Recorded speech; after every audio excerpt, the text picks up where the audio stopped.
Bem-vindos ao Casos de Sangue. Estou aqui hoje para falar de um caso bizarro. O caso de Ali Kemp.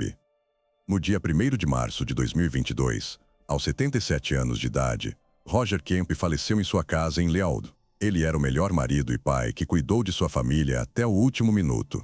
No entanto, uma única memória de 20 anos atrás assombrou Roger até sua morte, pois havia mudado completamente sua vida. Por 2 longos anos, ele foi forçado a se tornar um investigador meticuloso para encontrar o responsável pelo falecimento prematuro de sua única filha.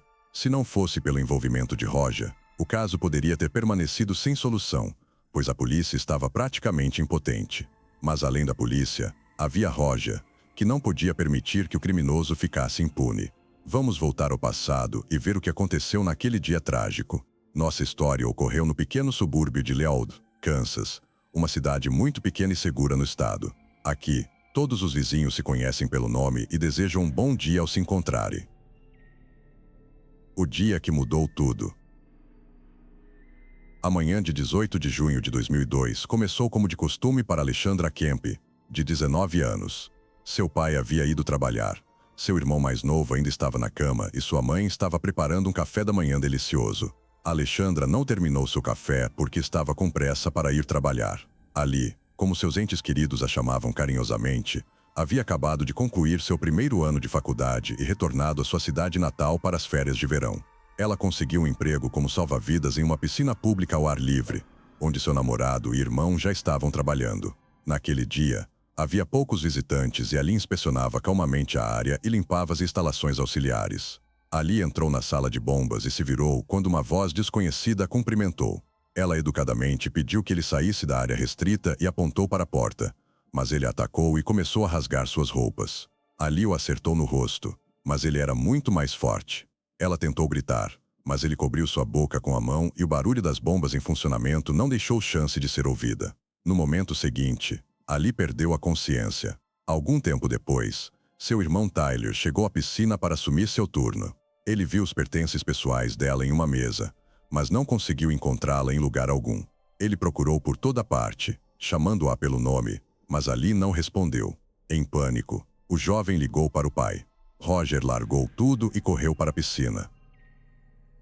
O pesadelo se torna realidade.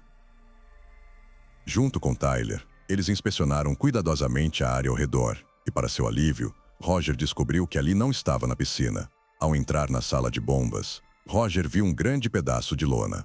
Iluminando com uma lanterna na sala escura, ele notou uma poça de sangue no chão e então um pé saindo de debaixo da lona. O pai jogou a lona para o lado e gritou ao ver a cena. Ele caiu de joelhos tentando fazê-la voltar a si, mas ela não respondia. Às 17h29, Roger Kemp ligou para os serviços de emergência para relatar que sua filha havia sido fatalmente ferida. Durante toda a ligação, o pai tentou reanimar sua filha. Ele a cobriu ternamente com sua jaqueta, mas o sangue continuava a escorrer dos ferimentos infligidos. Roger conversava com ela e implorava que não o deixasse, mas a garota estava inconsciente. A vítima foi levada urgentemente para o hospital, onde a morte de Ali Kemp, de 19 anos, foi confirmada.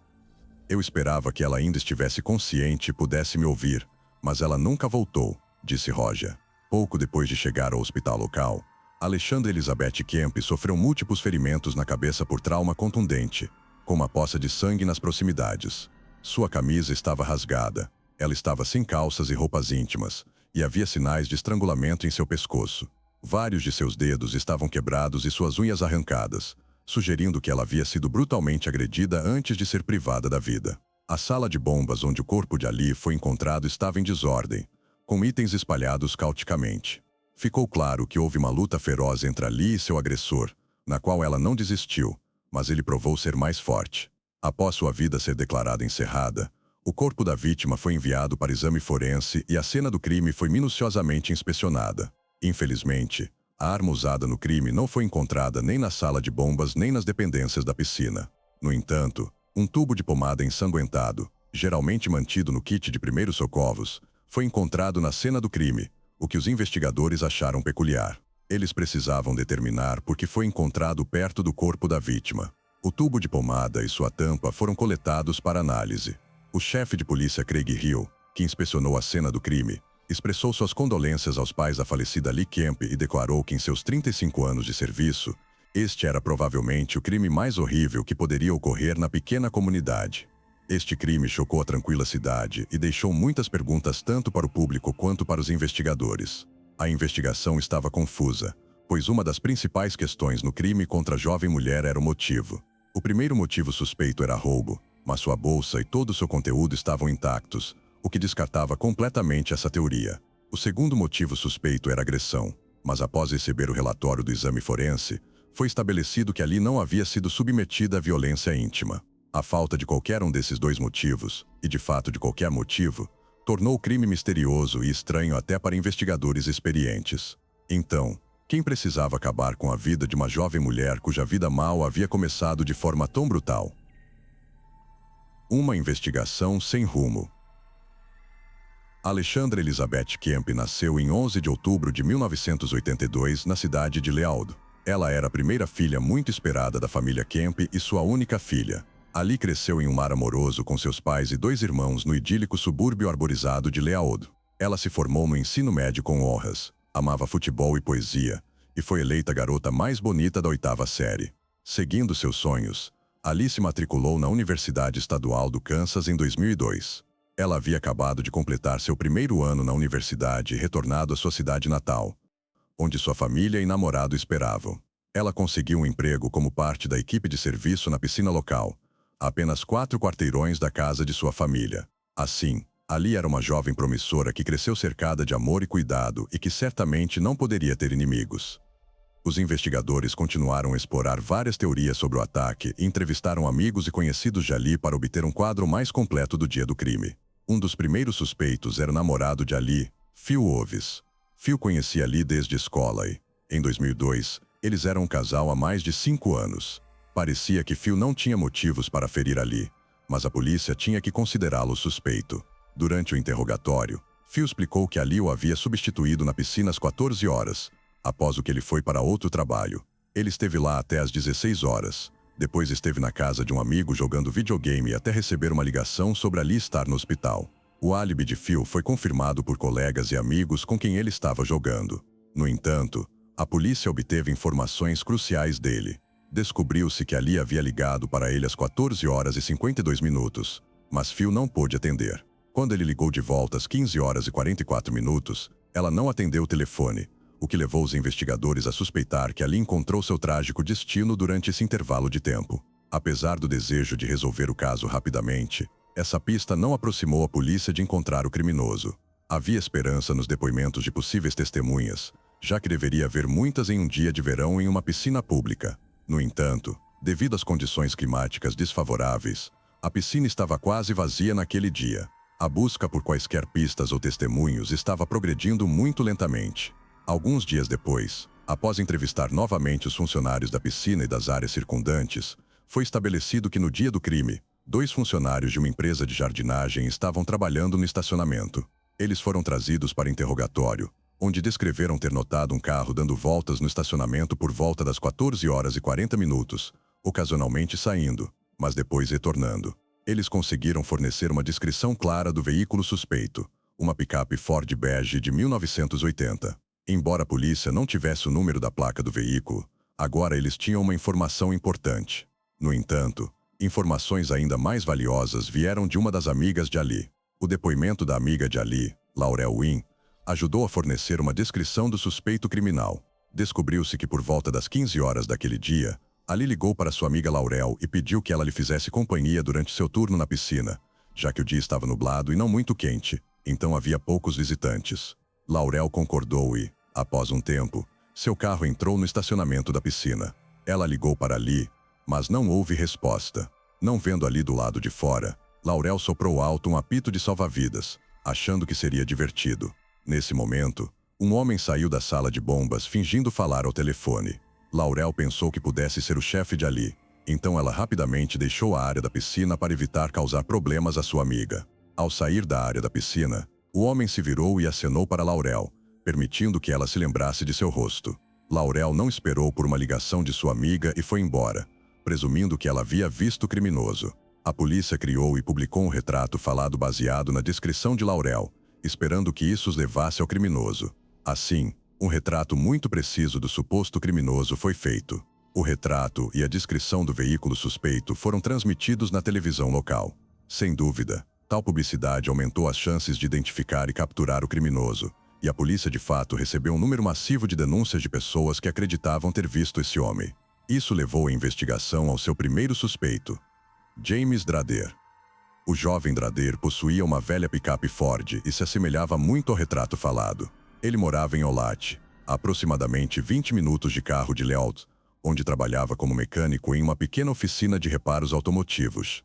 Ao obter o endereço do suposto suspeito, a polícia o visitou em seu local de trabalho. No entanto, James negou veementemente qualquer envolvimento no ataque e tinha um álibi, já que estava no trabalho o dia todo. Seu chefe confirmou que ele estava de fato na oficina no dia 18 de junho. Assim, apesar de uma semelhança impressionante com o retrato falado, James Drader foi excluído da lista de suspeitos. A busca continuou. Meses se passaram e a pista começou a esfriar, mas Roger nunca desistiu. Enquanto os detetives trabalhavam em todas as pistas, ele buscava novas. Roger conduzia incansavelmente suas próprias investigações. Ele visitava regularmente a delegacia de polícia, oferecendo várias ideias para capturar o criminoso. Os esforços incansáveis de Roger levaram a aparecer no programa America's Most Wanted, onde, além de compartilhar a história de Ali, o retrato falado do suposto suspeito foi mostrado. O popular programa foi transmitido não apenas na televisão local, mas também nacionalmente.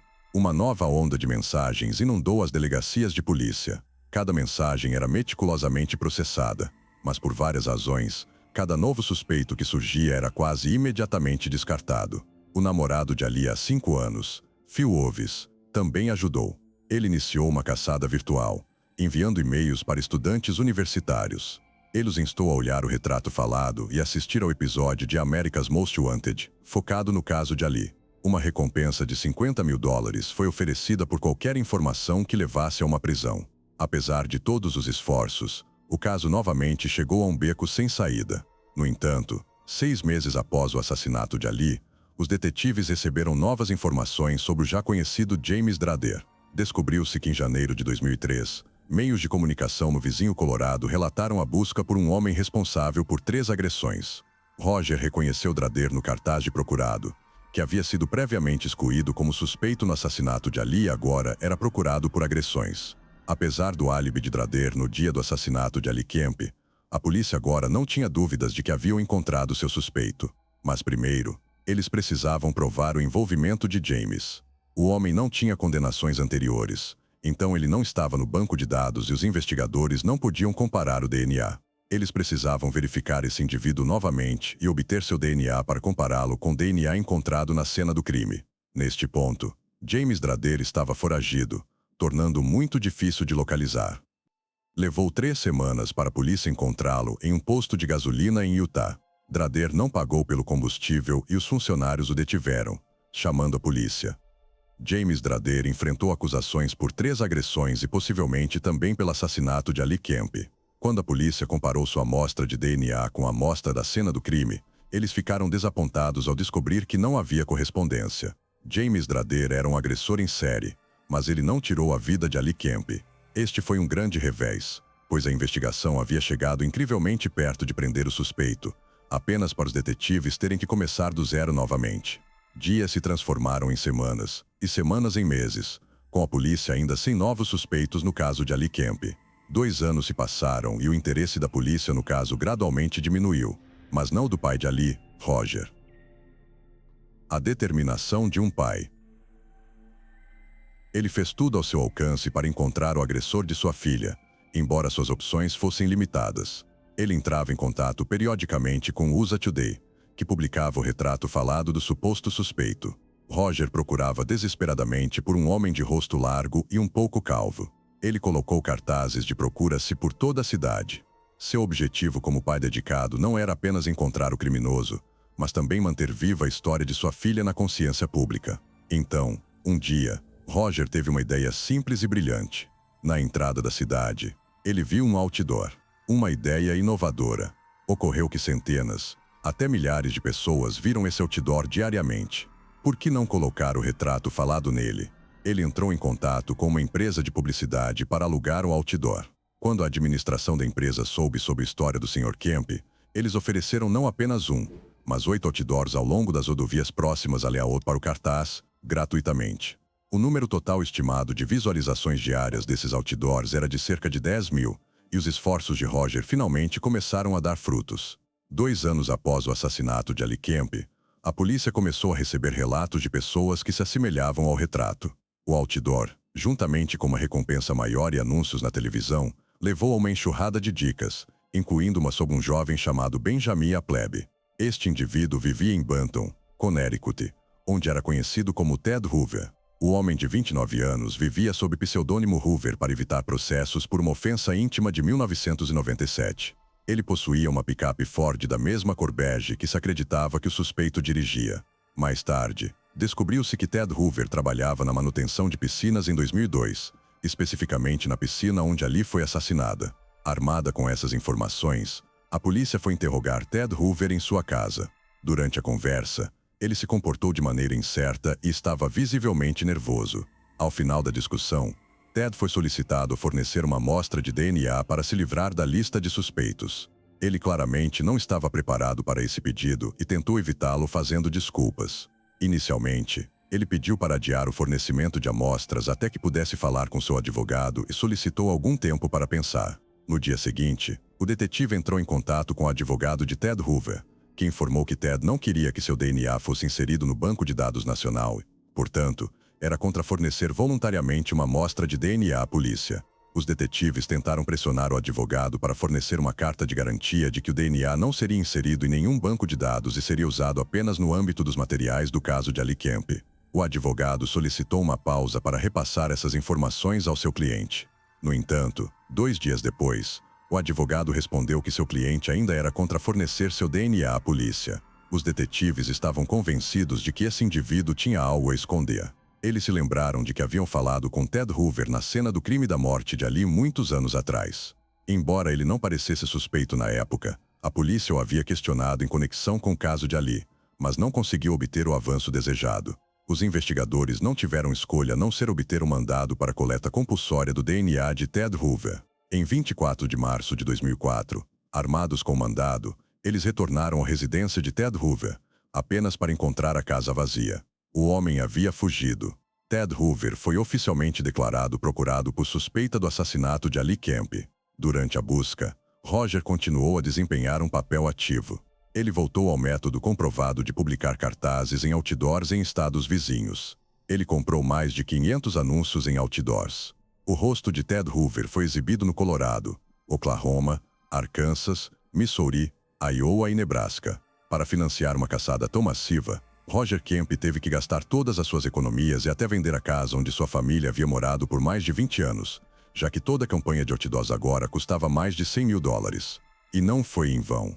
Em agosto de 2004, a polícia recebeu uma dica do Missouri de que alguém reconheceu a pessoa do outdoor. A caçada chega ao fim. No entanto, a dica mencionava que esse indivíduo agora vivia não sob o nome de Ted Hoover, mas como Benjamin Appleby. A polícia foi ao endereço fornecido na dica e, de fato, encontraram um homem conhecido por eles como Ted Hoover. Ele foi preso no local sob suspeita de assassinato. A polícia obteve legalmente uma amostra de saliva dele. Suas suspeitas foram confirmadas quando o DNA de Benjamin Appleby, também conhecido como Ted Hoover, correspondeu ao DNA encontrado na cena do crime.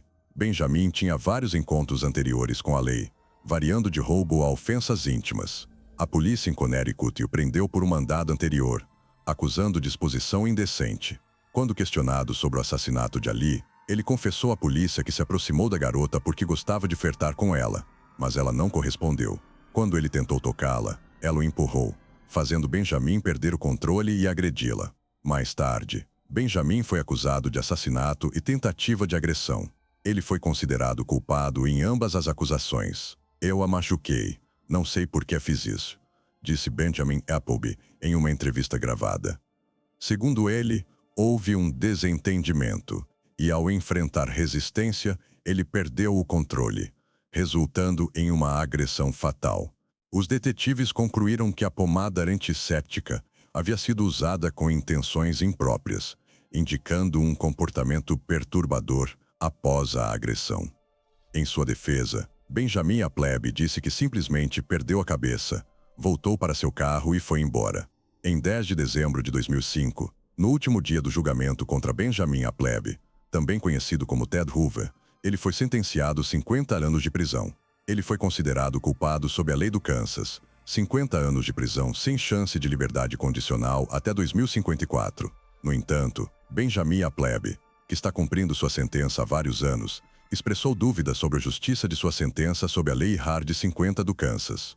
Ele argumentou que, uma vez que os fatores que levaram ao seu Hard 50 foram determinados por um juiz, não por um júri, como exigido por uma decisão anterior da Suprema Corte dos Estados Unidos, a lei do Kansas exigia automaticamente que sua sentença fosse modificada. Os promotores afirmam que a lei estadual não se aplica ao caso de Benjamin Appleby e que o Hard 50 deve permanecer em vigor. Roger Kemp advertiu o público que reduzir o tempo de prisão para Benjamin Appleby colocaria outras mulheres e meninas jovens em risco.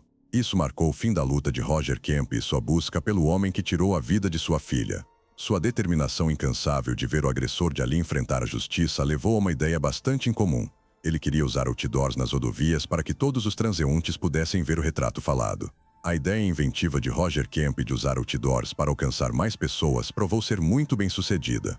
Vários estados em todo o país decidiram adotar medidas semelhantes, com altas taxas de sucesso.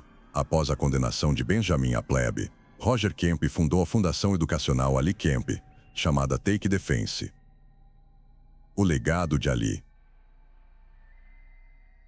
Ela oferece treinamento de autodefesa para meninas e mulheres jovens de 12 a 23 anos. Workshops são realizados em todo o país. Participantes enviaram centenas de depoimentos de mulheres dizendo que o treinamento evitou ataques e até salvou vidas. Até seus últimos dias, Kemp falava pessoalmente em eventos e antes de cada aula local. Mais de 70 mil pessoas em todo o país fizeram este curso de autodefesa. Mais tarde, ele iniciou um programa de autodefesa para meninas e mulheres de todas as idades chamado Fundação Educacional Ali Kemp, ou simplesmente Take. Ele ensina as mulheres a se protegerem em situações perigosas. Em 2011, Roger Kemp também recebeu a Medalha Presidencial de Cidadão por seu trabalho com a Fundação. De 6 mil nomeados, Kemp foi uma das 13 pessoas a receber uma das mais altas honras que um civil pode receber do presidente. Ele acreditava que sua filha ainda estaria viva se soubesse como se defender. Como resultado, esperava ensinar outras mulheres a fazer o mesmo. Anos após a trágica perda de sua única e amada filha, ele ainda não conseguia suportar descrever a brutal agressão a ela e não desejava recordar aquele dia horrível que mudou completamente sua vida. Ele tirou a vida dela após tentar se aproximar de forma inadequada, e é muito difícil para mim falar sobre isso. Ele a machucou e causou sofrimento indescritível, disse Roger Kemp em uma entrevista. Amigos e conhecidos que participaram ativamente da busca pelo agressor de Alexandra Kemp se tornaram uma família unida que ainda se lembra e lamenta seu falecimento súbito e injusto. Incansável, apaixonado e gentil, Roger Kemp faleceu aos 77 anos. Ele realmente era um tesouro nacional, disse Jill Lakia, sua amiga e colega. Um tesouro nacional. A engenhosidade de Roger Kemp ajudou centenas de pessoas a encontrar justiça. Inspirados pela ideia de Kemp, muitos outros departamentos de polícia em todo o país adotaram estratégias semelhantes de outdoors. Até hoje, esses outdoors ajudaram as autoridades apenas no Kansas a capturar mais de 30 fugitivos. Uma vez, em um popular programa de TV, Roger Kemp disse: "Você tem duas escolhas. Você pode ficar na cama e puxar as cobertas sobre sua cabeça ou pode sair e lutar a batalha. Eu escolhi lutar. Eu nunca deixaria esse cara vencer." E ele manteve sua palavra. Por seus esforços, ele protegeu a comunidade de um criminoso brutal que certamente teria repetido suas ações. Honra e louvor a um pai tão dedicado e amoroso e a um indivíduo verdadeiramente forte. Mas e vocês? O que pensam sobre o caso? Deixem seu like, se inscrevam no canal e ativem o sininho para serem notificados das próximas histórias que estão por vir. Obrigado por assistir e até a próxima.